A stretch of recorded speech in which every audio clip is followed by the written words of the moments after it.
예, 오늘 사무엘기, 오늘부터 사무엘기입니다. 누가복음 끝났고 오늘부터 사무엘기 하를 상하고 나서 하까지 계속 사무엘기를 연강하겠습니다.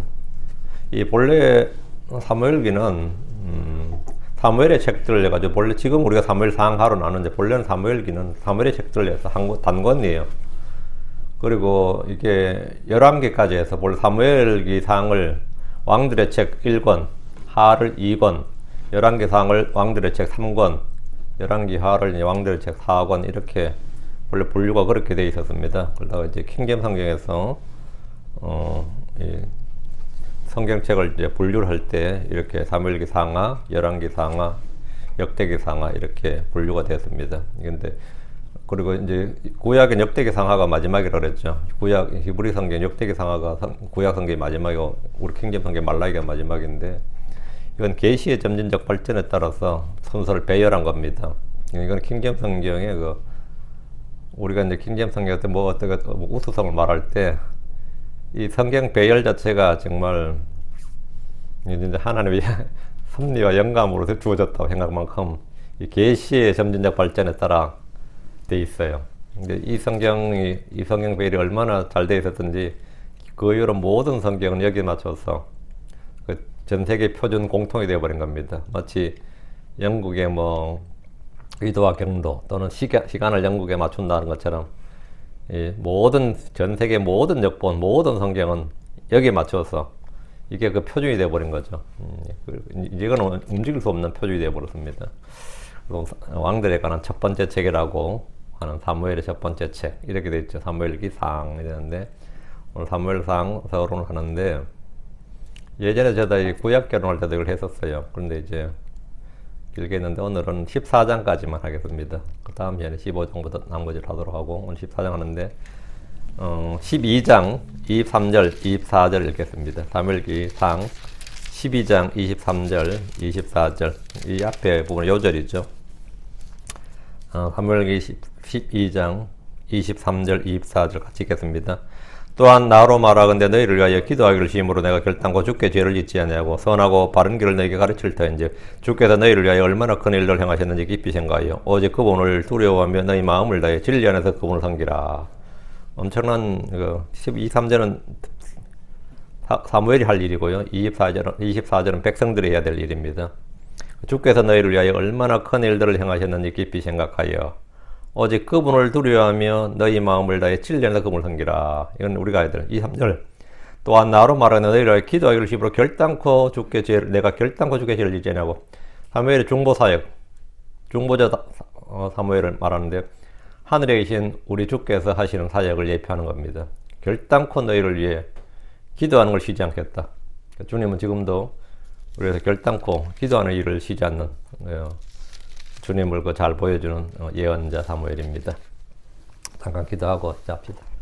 위대하시고 거룩하신 주 하나님 감사합니다. 하나님께서 은혜 주셔서 이 시간 또 오늘부터 사무엘기를 강의합니다. 하나님께서 지혜와 계시를 주시고 깨닫는 마음을 주시옵소서. 듣는 모든 분들도 말씀을 있는 그대로 받게 하시고 사람의 말이 아니라 하나님의 말씀으로 받고 믿음으로 받아서 하나님의 말씀을 믿는 자들한테 효리 있게 권리 있게 일하는 것을 저희가 포기 하여 주시고 모두 체험하고 열매 맺게 하여 주시길 간구합니다. 사랑하는 아버지 하나님, 이 마지막 때에 저희가 이스라엘 백성같이 되지 않고 사무엘과 같은 그런 믿음의 소유자가 되도록 인도하여 주시옵소서. 여기에 위대한 믿음의 소유자들이 몇 나옵니다. 하나님, 저희가 그런 믿음의 본을 잘 따르고 아버지 저희가 그렇게 또 살아갈 수 있는 성도를 되도록 인도해 주십시오. 선한 소원과 마음의 결단 있게 해주시고 무엇보다 주님께서 저희를 인도해 주십시오. 감사드리며 주의 성기도합니다. 아멘.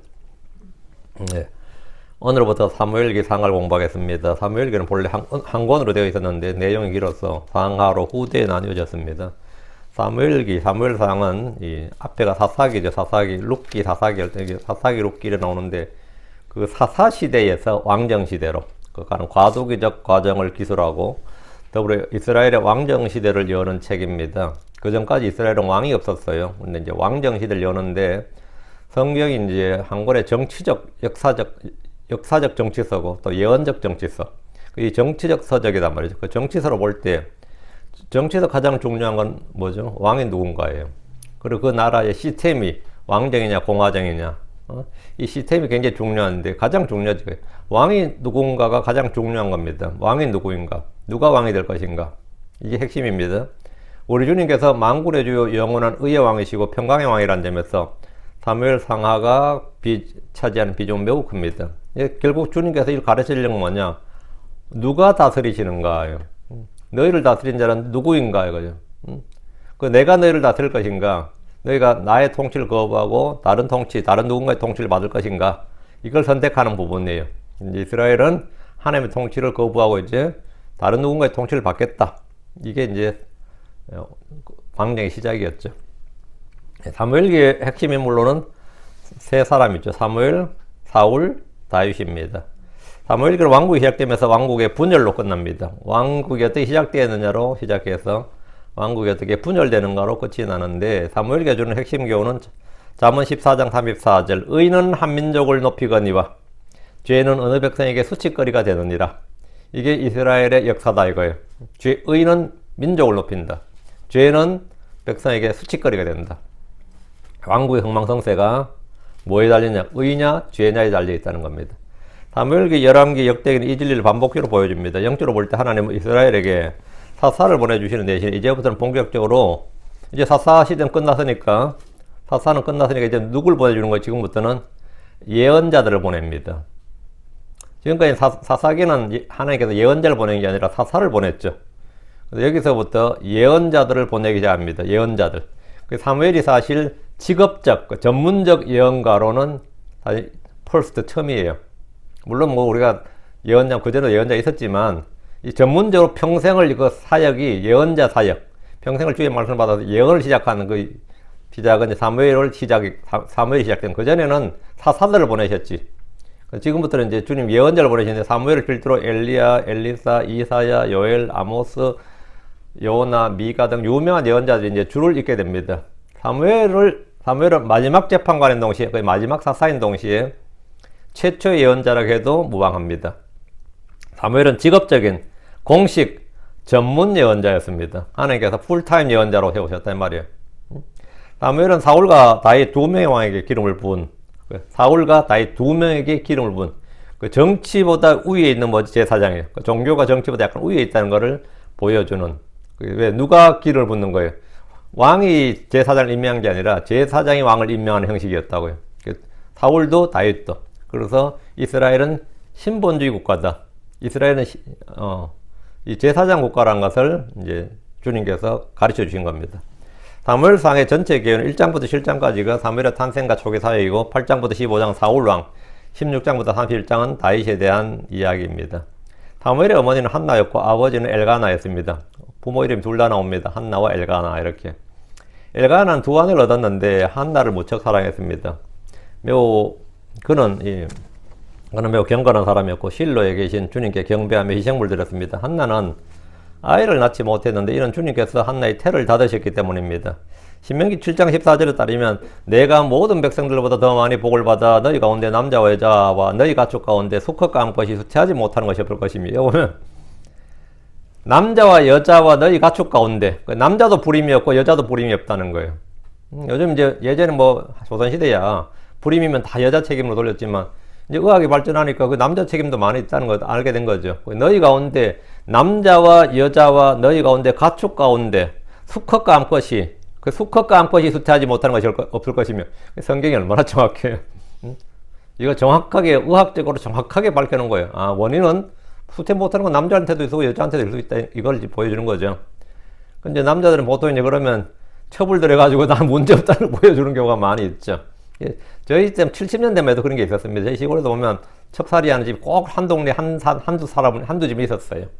근데 이제 법으로 이제 강력하게 금지를 시켰죠. 우리나라는 이제 법으로. 그래서 이제 그때 없어졌지만, 근데 이 한나의 아버지가 아마 부인이 아이를 못 낳으니까 아마 그랬을 겁니다.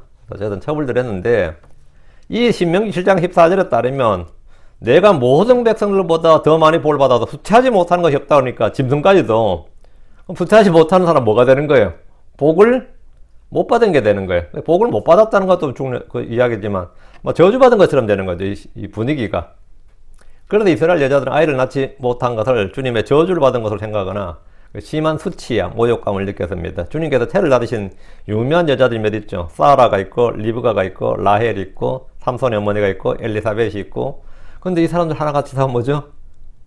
어쩌다 자식 하나 낳았는데 그 자식들은 굉장히 유명한 사람들이야. 일당백이 아니라 일당천이 넘어요.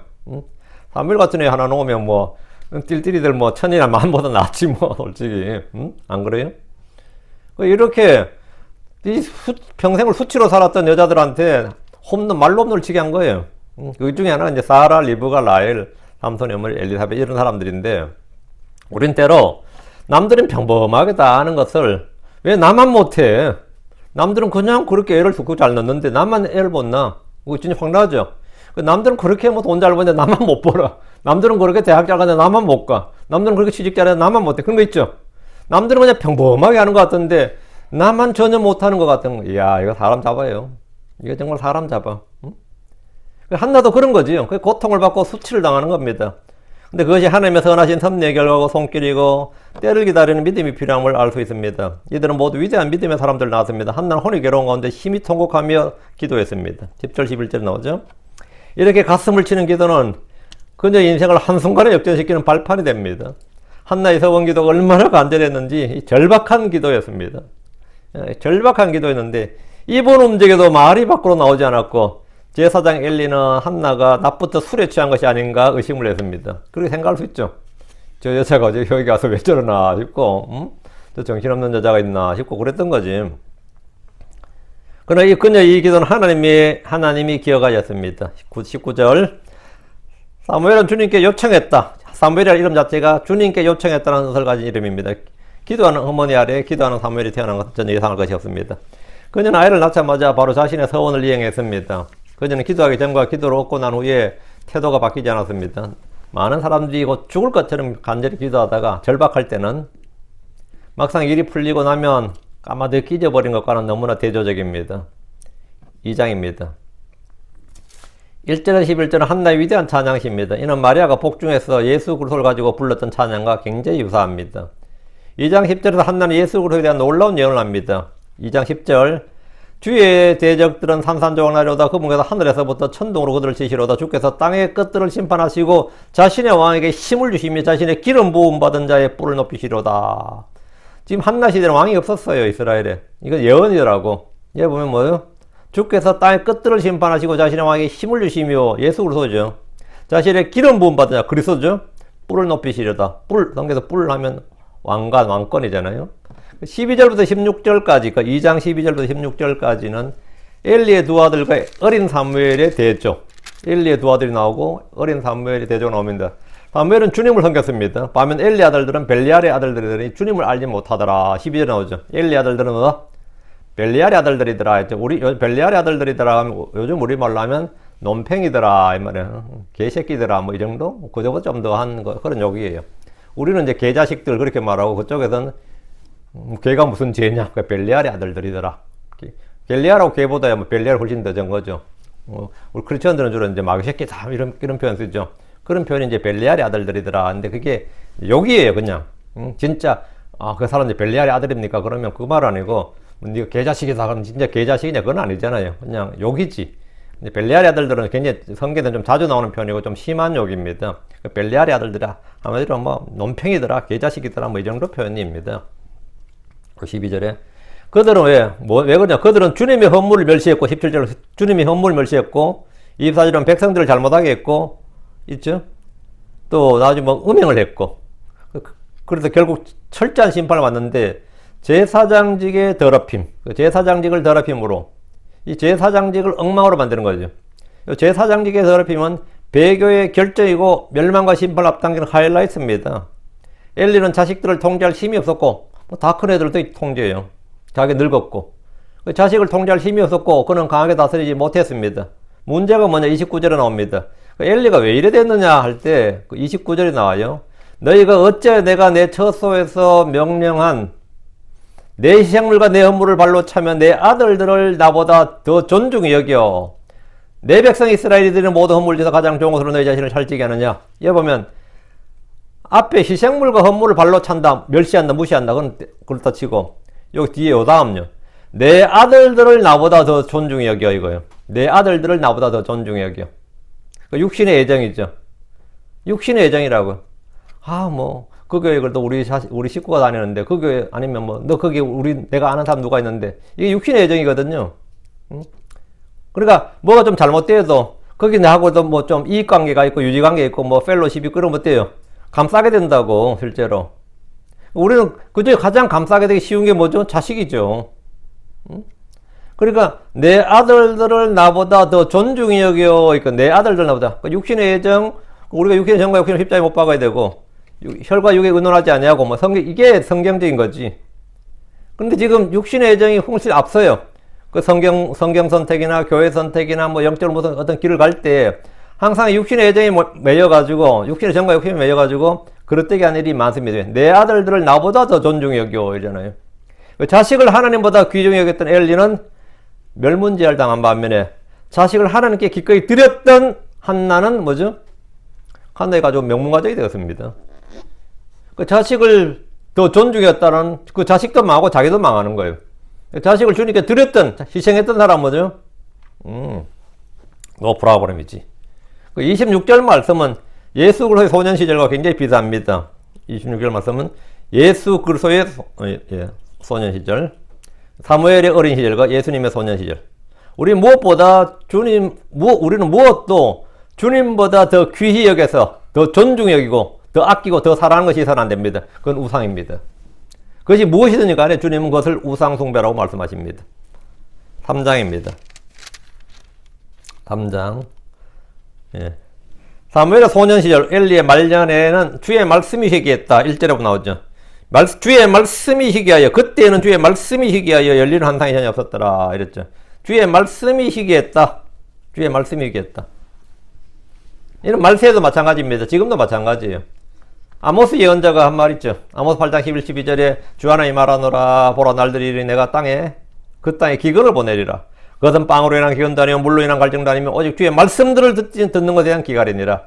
그들이 바다에서 바다까지 북쪽에서 동쪽까지 떠돌아다니며 주의 말씀을 구하려고 이리저리 다름질하여도 그것을 얻지 못하리라. 이렇게 예언을 했는데 사무엘은 엘리 앞에서 주를 섬겼지만 그는 아직 주를 알지 못했습니다. 이는 주의 말씀이 사무엘에게 계시되지 않았기 때문입니다. 이는 주의 말씀이 없이는 주님을 알 수 없다는 성경의 길을 잘 보여줍니다. 하나님 세 차례나 사무엘을 부르셨습니다. 사무엘아 사무엘아 이렇게. 그때마다 사무엘은 그것이 엘리 음성인 줄 알고 달려갔습니다. 세 번째 들렸을 때 엘리 제사장이 주님께서 사무엘을 부르는 줄을 이제 알았습니다. 엘리가 그걸 딱 안 거예요. 자기는 안 불렀는데 사무엘이 자꾸 자기한테 오니까 사무엘이 이때까지 아직 주를 알지 못했어요. 주의 말씀도 그에게 계시되지 않았습니다. 주께서 세 번째 사무엘을 부르셨을 때 엘리가 막 달려가니까 엘리가 주께서 그 아이를 부르신 줄을 깨닫고 했어요. 주께서 그 아이를 부르신 줄을 깨닫고 엘리가 알았어요. 엘리가 왜? 이게 뭐냐? 엘리도 한때는 말씀하시는 주님의 음성을 들은 경험이 있다는 걸 말해줍니다. 엘리도 그런 경험이 있었다 이거예요. 그럼 그가 지금 왜 아무 하나님의 음성으로 듣지 못하게 된 겁니까? 그는 어느덧 하나님과의 친교가 멀어지고 죄로 얼룩진 무거운 삶을 살다가 심판이라는 형벌로 인생을 끝맺게 됩니다. 보통 정상적이었으면 하나님께서 엘리야 사무엘을 뭐 옆에 놓으라 뭐 하던가 뭐 엘리야 사무엘을 이렇게 지시가 나올 텐데 엘리를 그냥 스킵하고 있잖아요. 주님이 바로 엘리 스킵하고 그냥 사무엘아 하니까 엘리 입장에서 지금 황당한 거죠. 지금 사실은 주님께서 이제 사무엘을 부르시는구나, 이제 나를 부르시지 않는구나, 뭐 지금 이래 된 거죠. 이건 굉장히 이 엘리 입장에서는 이 무겁게 받아들이는 장면이죠. 두려운 거예요. 우리는 여기서 굉장히 엄숙한 경고를 받아야 됩니다. 사무엘은 밤에 자신이 섬기는 엘리와 그의 집안이 받을 심판에 대한 주의 말씀을 들었습니다. 지금 자기가 지금 엘리가 자기가 이 엘리를 섬기고 있잖아요. 엘리를 섬기고 있는데 그의 집안이 받을 심판을 지금 주님께서 말씀하셨다고. 11절부터 14절은 엘리의 집이 받을 심판을 말씀해 주신 겁니다. 18절 엘리는 회개하는 대신에 주님의 심판을 담담히 받아들이고 있습니다. 아주 뭐 사무엘이 다 말했어요. 아무것도 숨기지 않고. 그러니까 엘리가 하는 말이 대인배야. 그분은 주시니 그분께서 선하게 여기시는 것을 행하실 것이니라. 이래. 그분은 주시니. 뭐 난 살 만큼 살았고, 그죠? 그분은 주시니. 이거 참 어때요? 이렇게 아주 대인배처럼 행합니다. 그 엘리는 회개하는 대신에 주의 심판을 그냥 들은 그대로 받아들였어요. 이것은 믿음인지 포기인지 모르겠습니다. 믿음이야, 이게 자포자기야. 하여튼 뭐 그랬어요. 하나님은 자신의 늙은 종이 자신의 말을 듣지 않을 때 자신이 세운 종이 어린 청년이랄지라도 그에게 말씀하셨습니다. 우리는 여기서 가족 내에 있는 제 능력을 과소평가하지 말고 가족 내에 있는 기도 일꾼에 대한 능력을 새롭게 조명받아야 됩니다. 21절, 주께서 다시 실로에 나타나셨으니, 주께서 실로에서 주의 말씀으로 사무엘에게 자신을 계시하시더라. 여기 언더라인. 주께서 실로에서 주의 말씀으로 사무엘에게 자신을 계시하였더라. 주께서 뭘로 자신을 계시한다? 자신의 말씀으로 계시하신다. 말씀으로 계시하신다고요. 주님은 여러 가지 방법으로 자신을 계시하실 수 있지만, 이후로 이 예언자 시대, 이제 이 사무엘부터지, 이 사사시대가 넘어가서 이 예언자 시대부터는 자신의 말씀으로 자신을 계시한다 이거예요. 이 본격적인 말씀의 시대, 그 예언자의 시대가 열린 겁니다. 예언자 시대가. 히브리 1장 1절에 지나간 때에는 여러 시대의 다양한 방식으로 예언자들을 통하여 조상들에게 말씀하신 하나님께서 지나간 시대 여러 가지 방법으로 말씀하셨다고. 아브라함에게도 그렇잖아요. 뭐 주의 천사가 2번 오고 뭐 그런 식으로 왔잖아요. 근데 지금부터 이제 본격적으로 하나님 말씀으로 자신을 계시하셨다 이거예요. 여러분은 말씀을 통해서 자신을 계시하신 주님을 만나야 됩니다. 그렇지 않다면 여러분 사실 하나님과 인격적인 교제를 하는 것이 아니라 피상적이고 종교적인 틀에 머물러 있는데 지나지 않습니다. 오늘 이 말씀의 틀에서, 건전한 말씀의 틀, 진리의 틀에서 벗어나서 체험 성령 외치는 게 오늘 이 오순절, 특히 오늘 현 시대 기독교 특징이에요. 막 그냥 부르짖으면서 체험신앙 그러죠. 하나님 말씀으로 계시하신다는데 표적으로 계시하신다는, 마치 표적으로 계시하는 것처럼, 그건 큰 오류입니다. 자신도 죄를 짓는 거지만 성도들을 죄 짓게 하는 거예요. 4장으로 갑니다. 블레셋과 이스라엘 간에 전쟁이 있었습니다. 이 국제전이죠. 이스라엘이 대피해서 들에서 4,000명이 죽었습니다. 이 정도만 죽으면 뭐 진짜 국가가 희청해요. 이 정도 죽으면. 백성들이 이 전쟁을 이기기 위해서 주의 언약궤를 가지고 와서 전쟁하고자 했습니다. 우리에게는 뭐 최후의 뭐가 있다? 최후의 무기, 언약궤가 있다. 이렇게. 이는 주의 언약궤의 힘으로 적을 물리치려는 종교적 염원이었습니다. 옛날 고려시대 때 8만 대장경 만드는 심정이지. 그거 만들면 뭐가 돼요? 살아계신 하나님을 믿는 대신에 성물을 의지하는 것은 믿음이 아니라 죽은 종교요, 불신입니다. 이 성물을 의지한다. 예루살렘 사람들은 성전을 의지했지. 주의 성전이 여기 있는데요. 적들이 우리를 어떻게 이겨? 이런 거. 그게 이제 신약에 와서는 뭐가 되는 거죠? 영화 같은 데 나오죠. 십자가를 쫙 이렇게 하면서 십자가를 딱 하면 마귀가 물러가요? 아니면 성경책, 십자가. 하여튼 성물을 의지한다면, 하나를 의지하는 게 아니라 성물을 의지해. 그건 종교죠. 어떤 물건을 의지한다고. 이들의 이런 행위는 제사장들이 언약궤를 들고 여리고성을 돌았던 일을 기억했기 때문일 겁니다. 그래서 여기서 다시 한번 여리고 때 있었던 일을 한번 재현해보자 이거지. 그러나 처음에 겁을 먹었던 블레셋 군대는 더 힘을 내어 싸웠고 보병 3만 명이 죽고 하나에게는 빼앗겼고 홈네와 비나앗은 주의 말씀대로 죽었습니다. 98세의 눈먼 엘린이 이 소식을 듣고 앉아있던 자리에서 쓰러져서 목이 부러져 죽었고 며느리는 아들을 낳았으나 영광이 이스라엘에서 떠났다 이렇게 외쳤습니다. 시편 78편 60절 61절에 실로의 성 맞고 친히 사람들 가운데 두신 장막을 버리시고 자신의 능력을 포로로 넘겨주시며, 이게 언약궤를 넘겨줬다 이 말이에요. 자신의 영광을 원수에게 넘겨주시고, 이게 지금 이 이야기예요. 이때 사건을 이야기한 거라고. 이 사건을 기술하는 거예요. 주께서 뭐는 실로의 장막을 버리시고, 한마디로 이제 언약궤 없는 장막이야. 그냥 아무것도 아니죠. 자신의 능력을 포로로 넘겨주시며 자신의 영광을 원수에게 손에 넘겨주셨다 이겁니다. 5장 6장입니다. 블레셋 사람들은 언약궤를 감당할 수가 없었습니다. 언약궤를 탈취해 갔는데 언약궤를 감당을 못했어요. 이는 주께서 재앙을 내리셨기 때문입니다. 그들이 사랑하던 다곤 신은 머리와 두 손바닥이 끊어졌습니다. 사람들은 종기를 알아서 죽거나 파멸이 임했습니다. 쥐들은 농토를 파괴했습니다. 언약궤 하나 가져왔다가 승리의 전략물, 전리품인 줄 알았는데 완전 재앙을 갖고 온 거예요. 그래서 이들은 주님께 범법 헌물을 드렸는데 금종기 5개와 금지 5마리를 만들었습니다. 이게 뭐야 대체? 6장에 보면 6장 4절, 11절, 18절 나오죠. 금종기 5개를 만든 이유는 주의 언약궤가 머물러서 임한 재앙의 도시가 5곳이었기 때문입니다. 금지 5개를 만든 이유는 언약궤가 통과한 그들의 성읍이 5개 있기 때문입니다. 이 교도들은 주를 알지 못하고 주의 법을 알지 못하고 주를 섬기는 법도 알지 못하기 때문에 어떻게 하지 하면 그들이 평소 하던 대로 금으로 종교실을 만들어서 범법 헌물을 드렸습니다. 이런 거는 뭐 있을 수 없는 일인데 이건 뭐죠? 그들이 주를 섬기는 지식이 없어요. 주를 알지도 못하거니와 주를 인정하지도 않고 한데 지금 재앙이 닥치는 거 보니까 이거 인정하지 않을 수가 없는 거예요. 그럼 어떻게 신의 분노를 달래야 되죠? 정죄와 저주를 어떻게 해결해야 되는데 방법은 몰라. 주를 아는 지식이 없으니까. 주를 섬기는 지식도 없단 말이지. 그러니까 그들의 종교의식이나 섬기는 방식을 따라 주를 섬기려는 겁니다. 예전에 전도에서 뭐 교회 되려면 예전에 그런 말 했죠. 예전 목사님들 제 설교 들어보면 그런 거 꽤 나왔거든요. 교회 와가지고 이렇게 한다잖아요. 교회 와서 기도할 때, 응? 그리고 앞에서 엎드려가지고 이렇게 하고, 뭐 이렇게 하고, 그다음 절에서 하던 방식이거든요. 응? 그리고 또 이렇게 하고 하는 게, 왜? 그 방에 모르니까 그들의 종교의식이나 성경 방식을 따라. 이게 지금 블레셋 사람들이 했던 거예요. 7장으로 갑니다. 언약궤는 실로가 아니라 아미나답의 집에 20년간이나 머물러 있었습니다. 이때 사무엘이 한 일이 뭐냐?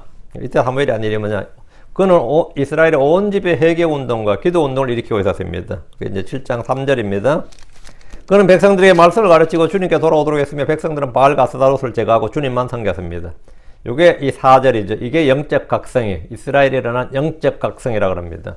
그리고 이걸 이제 요즘 말로 부흥이라 그래요. 리바이벌, 부흥이라고. 미스바에 함께 모여 물을 붓고 금식하며 회개했습니다. 주님은 회개하는 영혼들을 구원하시고 풍성한 은혜와 긍휼을 베푸십니다. 블레셋 사람들이 다시 이들을 치러 왔습니다. 원수가 목전에 있는 절체절명의 순간에 사무엘이 한 일이 뭐냐? 지금까지 무너지고 부패한 성직제도 주님께 드린 예배를 회복했습니다. 그리고 9절 기도했죠. 예배 회복과 무너진 단을 쌓는 일이 가장 시급하고도 중요한 일입니다. 회개하고 번제를 드리고 기도할 때 주님은 원수들을 물리쳐 주셨는데 이걸 에베네셀의 하나님 그러죠. 12절에 주께서 여기까지 도우셨대요. 한 돌을 취하여 미스바와 센사에 세우며 이르되 주께서 여기까지 우리를 도우셨다면 그것의 이름은 에베네셀이랬다. 에베네셀이 돕는 돌이라는 뜻입니다. 이거 기념품이죠. 이 돌이 우리를 도왔다는 게 아니라 주님이 여기까지 도왔다고 해서 돌을 세웠는데 그 돌을 이제 도우신 하나님 우리를 여기까지 도우셨다 해서 에베네셀이 도우시는 돕는 돌이라는 뜻이에요. 에베네셀의 하나님입니다. 주님께서 나를 도우시고 나와 함께 하시는 분이란 영광스러운 사실을 확증했고, 그럼 나도 이런 체험을 하고 싶다. 나도 이런 경험, 이런 삶을 살고 싶다면, 이 미스바에서 애선, 이 회개와 금식, 번제와 기도를 드림으로 그런 주님을 만날 수 있습니다. 다른 방법은 없어요. 이게 방법이에요. 내가 회개하고, 금식하고, 기도하고, 주님 앞에 내가 영적 각성을 내야 되는 거죠. 원수를 물리치고, 그들의 공격을 막는 것은 군사력을 키우거나 삼손같이 괴력의 장사가 필요한 것이 아니라 주께 기도하는 것이고 주님께 올바른 번제를 드리는 것이고 죄를 회개하는 것이라는 사실을 사무엘이 온 백성들에게 알려줬습니다. 특별한 장군이나 장수 없이 특별한 어떤 적이 없이 하나님께서 주님께서 천둥소리를 내서 그들을 무찔렀단 말이죠. 그 사무엘이 이런 면에서 이제 최후의 사사가 되는 거죠. 사무엘로 이제 왕이 이 일을 감당해야 되니까. 그 사사시대는 사사가 군 통치권자고 적을 물리치는 구원자예요. 그 사사가. 근데 사무엘이 바로 그 일을 했다고 지금 이번에 들어왔을 때. 근데 사무엘의 도움을 안 받을 때는 그들은 뭐 애작게 뺏고 난리가 났었죠. 8장입니다. 이제 사무엘이 늙었어, 어느덧. 사무엘이 늙어서 자기 아들들을 재판관에 세웠지만, 사사로 세웠지만 아들들이 아버지 같지 않았습니다. 이 자식 교육이 쉽지 않은 거예요. 엘리가 문제였다 그러지만 사무엘도 뭐 여전히 문제였습니다. 뭐 사무엘 아들들이 엘리 아들들만큼 아니었겠지만 영 뭐 아닌 건 아니었던 거예요.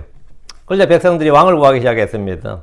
이스라엘은 본래 주님이 왕이시고 주님이 그들을 다스리십니다. 신정통치국가라고요. 5절 그에게 이르되 보소서 당신은 늙었고 당신의 아들들은 당신의 길들로 걷지 아니하니 이게 여기가 참 난감한 말이에요. 당신의 아들들은 당신의 길들로 걷지 아니하나니 사무엘 당신의 아들들은 개판이다 이 말이에요. 모든 민족들 같이 이제 우리에게 왕을 세워 우리를 재판하게 하소서 하니라. 이스라엘은 이 세상의 모든 민족들과 다른 독특한 민족입니다. 그런데 다른 민족들과 같이 이게 뭐죠? 우리도 이제 다른 민족들과 같이 되고 싶다. 이방 민족들과 같이 되고 싶다. 우리는 독특한 민족이 아니라 그냥 그들과 같은 민족, 같은 체제를 갖추자 말이죠. 이들이 왕을 세우고자 하는 진짜 이유는 신정국가에서 왕정국가로의 전환을, 그 통치 시스템 자체를 바꾸자는 거예요.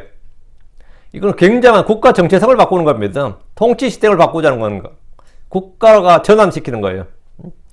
여기에 대해서 주님 8장 7절 그들이 너를 버리지 아니하고 나를 버려 내가 자기들을 통치하지 못하게 하려 했느니라. 사무엘을 버린 게 사사한 최후의 사사가 사무엘이죠. 사무엘 너를 버린 게 아니라 나를 버린 거라고. 나를 버렸어. 내가 자기들을 통치하지 못하게 하려 했느니라. 이렇게. 이는 주님의 통치를 받는 것이 아니라 왕을 세워서 인간들의 다스림을 받겠다는 것으로 큰 죄입니다. 10절부터 20절은 왕이 세워졌을 때 이스라엘 백성들이 지게 될 짐과 부담들, 의무 등에 대해서 자세히 설명해 줬습니다. 왕정이 안 되었을 때는 이스라엘이 11조만 내면 돼요. 세금 문제에서 국세가 없다고. 국세도 없고 지방세도 없어요. 이 세금이 없다는 건 엄청난 거지. 근데 왕이 세워주는 순간에 11조는 그대로 내고 뭐가 생긴 거죠? 국세, 왕에게 내는 세금이 필요해진다고. 왜? 국가를 유지해야 되니까. 군대도 유지해야 되고. 지금까지 사사가 있을 때는 군대가 없었습니다. 왜? 사사가 그냥 나팔 불면 군대가 모여서 전쟁하는 거예요. 그럼 사사가 하나님께 권능을 받아서 뭡니까? 그 오합지졸들 이끌고 나가서 승리를 하는 거예요. 왜? 하나님 승리를 주시는 거니까. 그런 식의 전쟁이었지. 뭐 육군 사관학교가 있거나 뭐 전문 뭐 그런 게 없었단 말이지. 장교 양성학교가 있거나 의무 뭐 복무가 있거나 이런 게 없었습니다. 이스라엘은. 왜? 주님이 늘 구원자였다고요.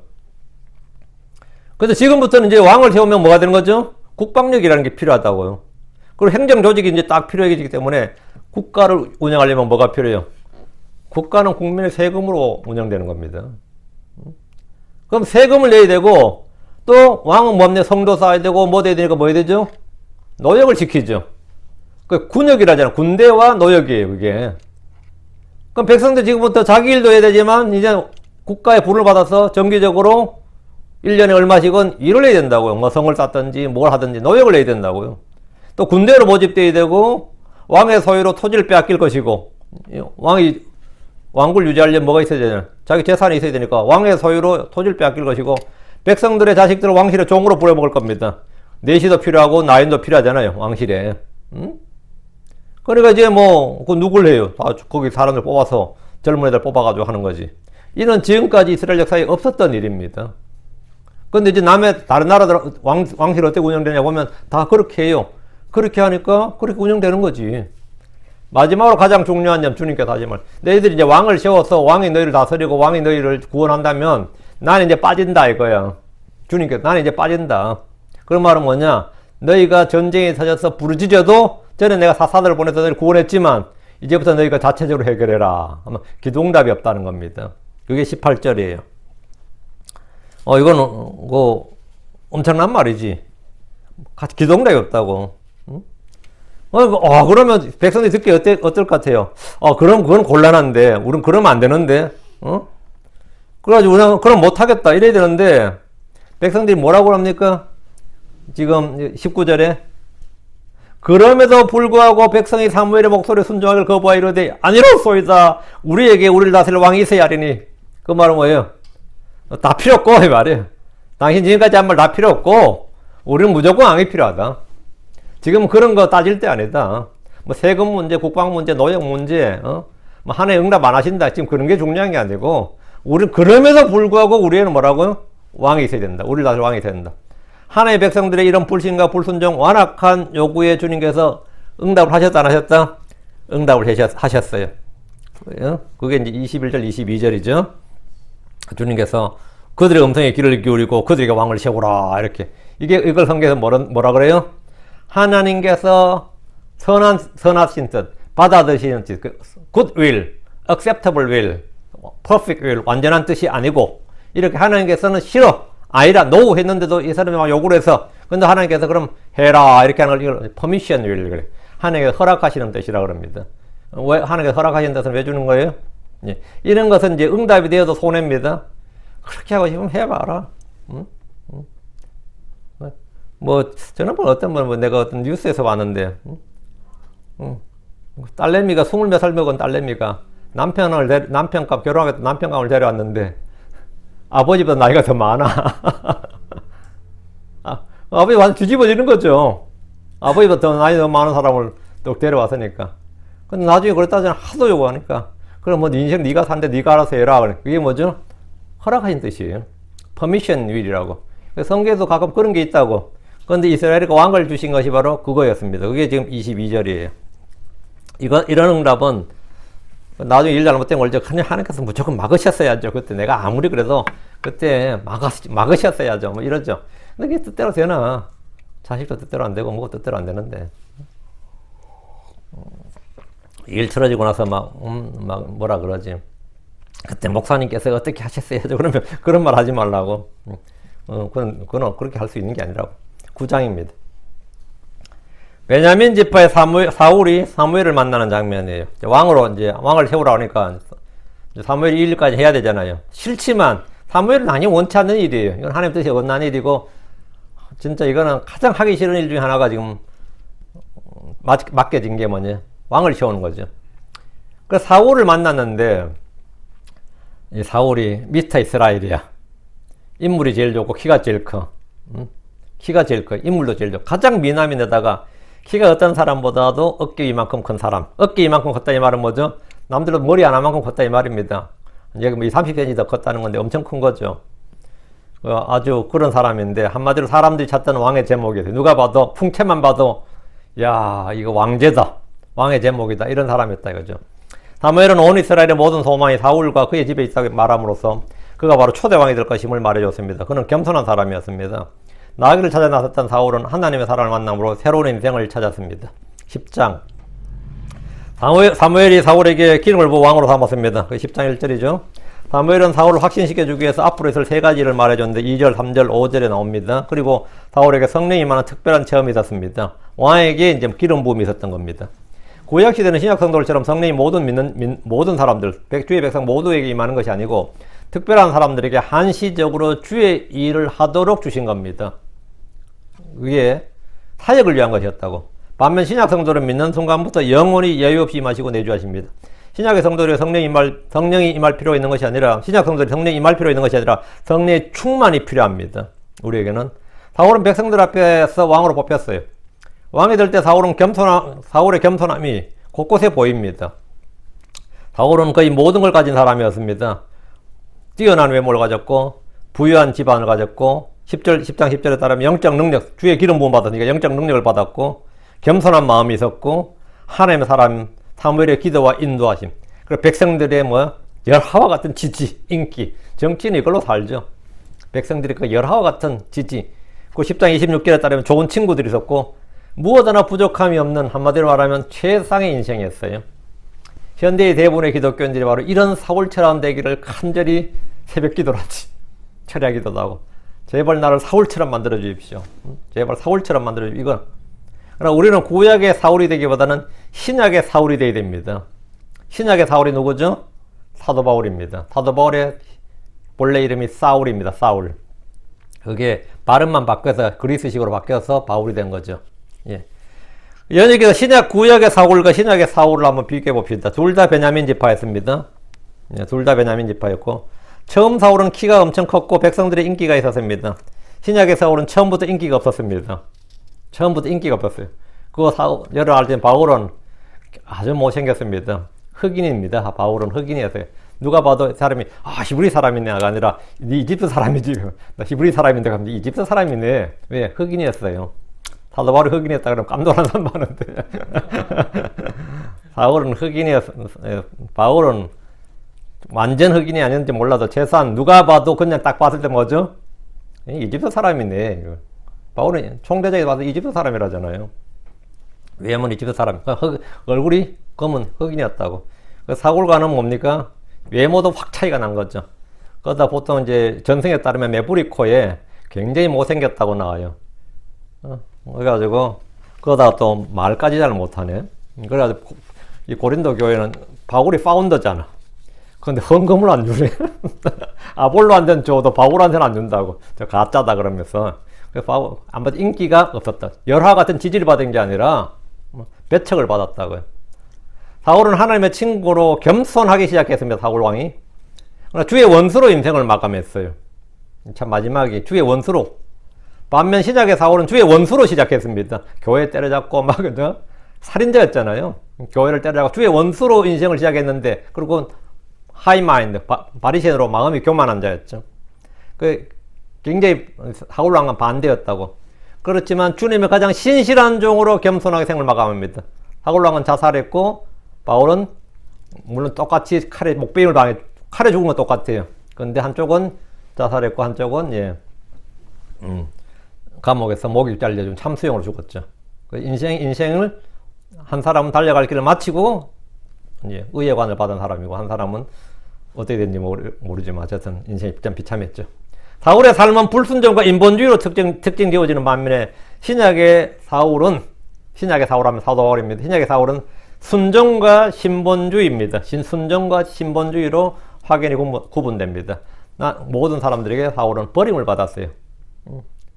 모든 사람이 버림을 받았어요. 신약의 사울은 유대인 이름인 사울에서 그리스의 이름인 헬라의 이름인 바울로 바뀌었습니다. 우리는 모두 사울에서 바울로의 삶이 바뀔 필요가 있습니다. 11장입니다. 사울의 위대한 첫 승리가 나옵니다. 왕이 되고 나서 위대한 전리품이죠. 하나님의 영이 사울에게 임했고 백성들을 하나로 모아서 암몬족 속들을 대파했습니다. 진짜 왕을 세운 보람이 있죠. 백성들 이럴 때 백성들은 역시 우리가 잘했어. 역시 왕을 세우길 잘했어. 왜? 사울이 지금 주의 영을 받았다고. 이로써 그의 왕권은 백성들에게 견고하게 섰습니다. 이제 이런 전쟁 승리를 한번 하고 나면 어때죠? 이제 왕자가 견고해지는 거죠. 권위가 딱 서고.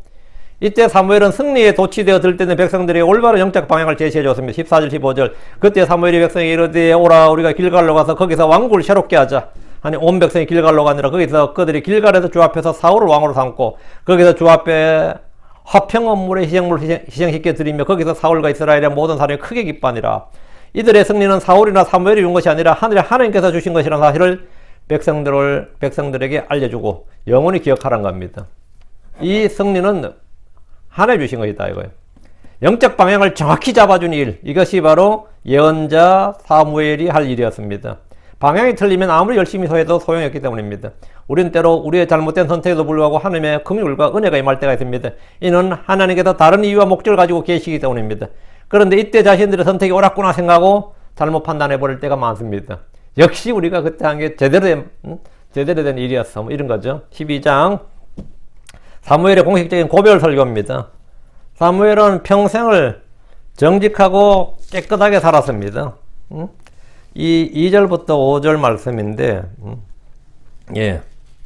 내가 어려서부터 이날까지 너희 앞에서 걸었노라. 2절 마지막에요. 그렇죠? 나는 늙어 머리가 되었고 보라 내 아들들은 너희와 함께 있었느니라. 내가 어려서부터 이날까지 너희 앞에서 걸었노라. 보라 내가 여기 있나니 주 앞과 그분의 기름 부음 받은 자 앞에서 나를 대적하여 증언하라. 내가 누구의 소를 취하였느냐, 누구의 나귀를 취하였느냐, 누구를 속였느냐, 누구를 학대하였느냐, 내 눈을 어둡게 하는 뇌물을 누구의 손에서 받았느냐. 그리하였으면 내가 그것을 너에게 갚으리라. 이렇게. 야, 저도 이게 제 인생의 그 마지막에 내가 이렇게 하고 죽어야 돼. 죽기 전에. 내가 이 30부터 목회를 시작했어. 나를 대적하여 증언하라. 내가 누구의 소를 취했느냐 이런 거. 내가 누구의 나귀를 취하였느냐, 누구를 쏘겠느냐, 누구를 학대하였느냐. 제가 이번에 대구에서 이거 안수식 설교할 때 이거 했거든요. 목사는 무릇, 말씀침내교의 목사는 무릇 이래야 된다 했는데 그 앉아있던 목사들이 다 실족해서 내볼 때는 이게 전부 다 마음에 탐욕이 가득해가지고 이 목사는 다 이래야 된다고 하니까 영 마음에 안 들었던 거야. 영 막 찜찜한 거야. 목사는 다 이래야 된다고. 사무엘은 평생을 정직하고 깨끗하게 살았습니다. 그건 하나님 앞에서만 아니라 사람들 앞에서도 양심에 그릴 것이 없었습니다. 영적 능력은 바로 이런 삶이 뒷받침되어야만 지속될 수 있습니다. 이 경건의 능력이라는 거, 영적 능력은 하나님과 사람들 목적에서 정직하게 행함으로써 유지되어야 됩니다. 이는 오늘날 사역자들에게 삶에 대한 큰 교훈을 줍니다. 얼마나 탐욕적인지 몰라요. 오늘 목사들이 얼마나 탐욕적인지 몰라. 이스라엘은 하나님의 보호 아래 출애굽에서 여호수아의 정복전쟁, 사사시대를 거쳐서 오늘날까지 이르렀음을 기억시켰습니다. 지난 몇 세기 동안 왕이 없어도 아무런 문제가 없었다는 사실을 기억시킨 것은 왕이 아닌 하나님만이 그들의 구원자라는 사실을 가르치기 위해서입니다. 이들의 죄가 뭐냐? 첫째, 왕을 구한 죄죠. 이는 주 하나님께서 왕이시기 때문입니다. 왕이 계신데 다른 왕을 구한다. 이건 진짜 황당한 거지. 왕이 계신데 다른 왕을 구해. 이건 신성모독이라고 해요, 실제로. 둘째, 백성들이 원하고 백성들이 택한 왕을 세웠다 이거예요. 이게 13절이죠. 그러므로 이제 너희가 택하고 너희가 바라던 왕을 보라 이랬어요. 야, 사울이 그렇지. 뭐 그렇게 말씀하시냐고. 하나님 날 택하시고 나를 세우셨지. 이래야 되잖아. 섭섭하게. 너희가 원하고 너희가 택하지 않았으면 이 사람 세울 일이 없었다고. 사울 자신도 뭐라고? 왕이 되고 싶은 마음 자체가 없었어요. 상상도 못했던 일을 자기 인생에. 응? 그리고 여기 본문에 딱 나오잖아. 너희가 택하고 너희가 이게 본문에 너희가 바라던 왕을 보라 했어요. 참 듣는 사울 참 되게 섭섭할 것 같아. 이에 대해서 주님이 경고하신 게 17절 18절이고 이스라엘 백성들 왕을 채우는 것이 죄가 아니라 자신들이 살 길이라고 믿었습니다. 그게 어떻게 죄냐? 우리가 살 길이지. 이렇게. 그러다 세금과 군역이란 짐을 지고서라도 뜻을 관철한 겁니다. 죄를 지혜인 줄로 아는 사람들이 있고 부득이했다고 변명하는 사람들도 있습니다. 어떤 이는 죄를 가지고 현장에서 터득한 지혜라 그럽니다. 전에 어떤 이 킹잼 성경을 사용하는 목사님께서 나는 개혁 성경을 하나님으로 믿으면 그것이 영과 진리를 드린 예배라고 믿는다. 이렇게 황당한 소리를 하기에 바로 잡아주려고 권면했더니 저는 이런 걸 현장에서 부딪히면서 터득한 지혜라고 저한테 그랬어요. 현장에서 부딪히면서. 근데 그 말은 뭐야? 윤영전에 현장 경험이 적다 이 말이에요. 그때는 제가 아주 젊은 형, 지금은 그런 말 못하겠네. 언제 저도 이제 나이 50이 넘었으니까. 현장에서 터득한 지혜라 그래서 내가 현장에서 터득한 불신과 죄악입니다. 그래서 그건 현장에서 터득한 타협이다고. 응? 말씀의 능력을 믿지 못하다 보니까 처음부터 진리를 말하지 못하고 자기 생각대로 점차적으로 돌려서 말하고 상대에게 호감을 갖게 하다 보니까 생기는 현상입니다. 우리는 어떻게 믿느냐를 강조하다가 결국 무엇을 믿어야 하는가를 놓치는 잘못을 범해서는 안 됩니다. 무엇을 믿어야 되는가? 이건 어떻게 믿어야 되는가보다 더 중요합니다. 누굴 믿어야 되는가? 무엇을 믿어야 되는가? 23절과 24절은 우리 모든 그리스도인들이 암송하고 기억해야 될 중요한 말씀입니다. 3월 40년 23절 24절 또한 나로 말하건대 너희를 위하여 기도하기를 심으로 내가 결단코 주께 죄를 짓지 아니하고 이거 뭐죠? 예. 모든 항상 기뻐하라 쉬지 말고 기도하라 할 때 모든 일에 감사할 때 쉬지 말고 기도하라 밤낮으로 기도하라 뭐 이게 있죠. 이게 바로 시작에서는 without ceasing 그랬는데 기도하기를 심으로 결단코 주께 죄를 짓지 않고 기도를 쉬는 것은 죄다. 왜? 우리가 영적 제사장이기 때문입니다. 크리스천들은 모두 왕가의 제사장, 영적 제사장, 그리스도의 제사장이에요. 결코 기도를 쉬지 말라.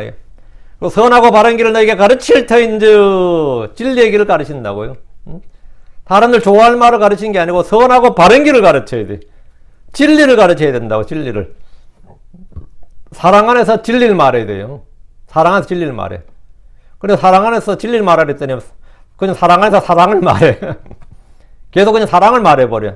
사랑 안에서 진리를 말하라. Speak the truth in love. 사랑 안에서 진리를 말하라고요. 선하고 바른 길을 너희가 가르칠 터인즉 주께서 너희를 위하여 얼마나 큰 일들을 행하셨는지 깊이 생각하여. 우리가 늘 하는 겁니다. 주가 누구시냐? 주가 나를 위해서 무슨 일을 하셨느냐? 그거를 생각하라고. 오직 그분을 두려워하며 너희 마음을 다해 진리 안에서 그분을 섬기라. 진리 안에서 그분을 섬기라. 예배를 드릴 때도 영과 진리로. 섬길 일도 당연히 진리 안에서 그분을 섬겨야 된다고. 이는 사도들이 우리는 계속해서 기도와 말씀 사이에 전념하리라 아니라 사도행 6장 4절에 이 결단과 어때요? 정확히 일치하죠. 지금 사무엘의 말은 이 사도들의 결단과 일치합니다. 13장 사울은 블레셋과의 전쟁을 위해서 길갈에 있었습니다. 아들 요나단이 블레셋 수비대를 쳤으나 백성들은 위험에 빠지고 벌벌 떨었습니다. 전황은 크게 불리해지고 탈영병이 속출했습니다. 아까 암몬하고 싸울 때 대승 거뒀는데 지금 갑자기 또 급변했어요. 사울은 다급한 나머지 사무엘을 기다리지 못하고 번제한 물과 화평한 물을 자신이 직접 드렸습니다. 9절입니다. 이는 민수기 16장에 나오는 레위지파 제사장만이 드릴 수 있다는 기본적 율법을 범해버렸습니다. 그의 죄는 살인이나 간음과 같은 육신의 죄와는 차원이 달랐습니다. 제사장직을 더럽히는 것은 영적인 범죄입니다. 그는 잘못을 알고도 변명을만 했지 회개하지 않았습니다. 3일상 13장 12절 그런 까닭에 내가 스스로 어쩔 수 없이 먼저 물을 드렸나이다. 이 부분 어쩔 수 없이 여기온다. 모든 사람 죄는 다 이 말이 있어요. 내가 어쩔 수 없이 누가 짓고 싶어 지었겠어요. 어쩔 수 없이 지었다. 어쩔 수 없이 그런 까닭에 어쩔 수 없이 뭐하였나이다. 이 말은 회개가 아니라 변명의 표준 진술문입니다. 헌물을 드리는 사소한 문제 하나도 지키지 못한 사울 왕에게서 주님은 더 큰 주의 율법을 지킬 것을 기대할 수 없으셨습니다. 이 일로 사울의 왕자는 끝이 났습니다. 흔히 사람들은 하나님께서 사울에게 너무 가혹하신 것이 아닌가 생각합니다. 이는 사람들이 번제물과 제사장직에 대한 하나님과의 엄청난 관점의 차이에서 기인합니다. 그게 뭐 그래 대수로운 문제냐 이 생각하죠. 그러면 다윗이 그거 비하면 뭡니까? 다윗은 간음에 살인에 완전히 다윗이 쌍놈이지 뭐 사울이야 점잖은 사람이지. 다윗에 비하면 인격적으로 한번 생각해봐요. 다윗과 사울을 비교했을 때 누가 여러분 생각할 때 더 인격자 같아요? 사울이 훨씬 인격자지. 다윗은 사울에 비하면 논팽이지. 사울은 겸손한 사람이고 소형 가정교육 잘 받고 잘 살았고 한마디로 둥글둥글하고 사람들과 원만하고 사람들이 이걸 요구하면 이대로 저걸 요구하면 저대로 이렇게 또 원만한 대인관계 이런 거죠. 다윗처럼 그러지 않았다고요. 근데 만약 이 일을 하나님께서 허용을 하셨다 그러면 만약 왕이 임의로 자기 마음대로 번제물을 드린다면 백성들도 역시 위급할 때마다 자기 마음대로 헌물을 드릴 겁니다. 왜? 왕도 그렇게 했는데 뭐 우리 왕도 그렇게 했는데 우리도 급하면 뭐 양 한 마리 잡고 이제 전 백성이 다 제사장 내는 거지 뭐. 급할 때마다 주의 법은 무너지고 주의 말씀은 엉망이 되고 상황마다 자기가 기준이 되고 자신의 율법이 되는 현상이 발생하게 됩니다. 왕적으로 바꿔놨더니만 뭐 이 완전히 끝장나는 거지. 예를 들어 백성들이 사울의 벌을 따라서 자기들이 희생 헌물을 드린다면 어떻게 될 것 같습니까? 이런 점에서 사울의 죄는 다윗의 죄와는 비교될 수 없는 심각하고도 큰 죄입니다. 이는 오늘날 신자들이 형식과 절차에 얽매이지 않는다는 명분으로 성경도 없이 찬양과 기도도 없이 결국은 예수 그리스도 없이 주님께 예배드리며 하나님을 섬기는 것과 동일한 죄입니다. 약식으로 합시다 하면서 이제 우리 마음대로 막 하잖아요. 지금 그게 뭐가 중요한데 하면서 마음만 있으면 되지. 마음만 있으면 되지. 마음이 있어야 되는 게 아니라 뭐가 있어야 된다? 진리가 있어야 됩니다. 마음은 당연히 있어야 되겠지만 진리가 있어야 된다. 진리로 그분을 섬기는, 진리 안에서 그분을 섬기는 거예요. 진리로, 영과 진리로 영과 진리로 영이 마음이에요. 영과 진리로 그분을 섬기는 거예요. 그분을 경배하는 거라고. 진리를 빼버리면 안 되는 거죠. 14장. 요나단은 아버지 사울과 달리 믿음이 있었습니다. 그는 용기도 있었어요. 단 둘이서 적진에 들어가서 적을 치기 시작했는데 하나님께서 큰 지진을 보내셨고 적들은 자중질환에 빠져서 대승을 했습니다. 이건 엄청난 거죠. 오히려 우리가 딱 볼 때 요나단이 어때요? 아버지 사울보다 좀 나아, 그죠? 여러 면에서. 요나단이 참 아까워 보면, 성경 읽다 보면 사울도 처음에 훌륭했죠. 믿음에는 보상이 있습니다. 믿음이 모든 걸 이깁니다. 이는 영적 문제도 마찬가지입니다. 이 4절에서 55절은 사울의 어리석은 명령으로 백성들이 당하는 고통에 대해서 말합니다. 사울은 전쟁이 어려워지자 참 또 어리석은 결정을 했는데 금식을 선포했습니다. 이 전쟁터에서 잘 먹어야 되는데 스스로 보급을 끊어버리네. 금식을 선포해버린 거예요.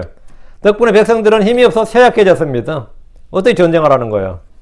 요나단은 아버지의 명령을 모르고 꿀을 먹었는데 아버지의 명령이 매우 잘못되었음을 알았습니다. 사울의 명령으로 줄인 백성들은 노량물을 피채로 먹게 되었습니다. 피채로 먹게 되었다고. 통치자의 어리석음은 백성들을 압제하고 고통스럽게 합니다. 사울의 불순종에도 불구하고 그는 계속해서 적들을 물리쳤고 주님은 승리를 주셨습니다. 어리석은 백성에 대한 하나님의 심판이 뭐냐? 어리석은 통치자를 주시는 겁니다. 사악한 통치자들을 그들에게 주시는 거예요. 미국을 심판한 방법은 뭐죠? 바이든? 이 골치 아픈 거예요. 예를 들어서 우리도 알잖아요. 대한민국을 하나님께서 어떻게 대한민국에 이거부터 여러 사람 떨어져 나가. 진짜 어리석은 통치를 주는 거예요. 이제 하나의 보호하사 지금 그나마 좀 괜찮은 사람 지금 대통령 되어 있는 겁니다. 그나마 하나님의 진짜 조만한 은혜로 지금 이때 이제 정신 좀 더 차려야죠. 우리 성도들이. 진짜 정신 차려야지. 네. 그 사울 왕은 그들은 그렇게 원해서 해온 왕이었지만, 그들에게 뭐였다? 수치거리였고, 결국은 그들에게 엄청 부담이었어요. 주님께서는 그 다음에 왕을 세운 건 이제 다음 이야기고요. 주님은 어쨌든 승리를 다음은 사울의 불순종에도 불구하고 어쨌든 주님께서는 계속 은혜를 베푸셨어. 다음에 오늘 다음 시간에 15장부터는 다음 시간에 계속 하도록 합시다. 기도합시다. 은혜로운 주하나님 아버지 감사합니다. 하나님께서 저희 어리석은 결정과 또 어리석은 선택과 어리석은 판단, 어리석은 생각 이런 여러 가지 일들로 인해서 또 여러 가지 겪는 일들이 많습니다. 그러나 하나님께서 저희를 불쌍히 여기시고 늘 은혜를 베풀어 주셔서 저희 이런 가운데서도 우리 주 예수 그리스도로 말미암아 아버지 늘 승리하는 성도들 되도록 도우시길 간구하고, 무엇보다 저희가 진리 안에서 주를 섬길 수 있도록, 영과 진리로 주를 경배하고 진리의 길을 걸을 수 있도록 도우시길 원합니다. 주의 성령께서 저희를 진리 한가운데로 인도하신다고 하셨사오니 아버지 하나님, 이 진리의 말씀, 진리의 성령의 인도를 받아서 저희가 어긋난 길로 가지 않도록, 딴 길로 가지 않고, 또 아버지 하나님, 주님께서 정하신 길 외에 다른 길로 걷지 않도록 해주시옵소서. 전능자 주 하나님, 저희가 믿음의 길을 잘 마치고 달려갈 길을 다 마친 후에 참으로 저희가 바울처럼, 또 사도 바울처럼 그런 믿음의 선한 고백을 할 수 있도록 해주시고, 주님께서 저희를 위해 마련하신 의예관들을 다 받도록 도와주십시오. 특별히 이 말씀 듣는 모든 분들 주 앞에서 칭찬을 받고 믿음의 좋은 평판을 받기를 원합니다. 감사드리며 주의 성기도합니다. 아멘.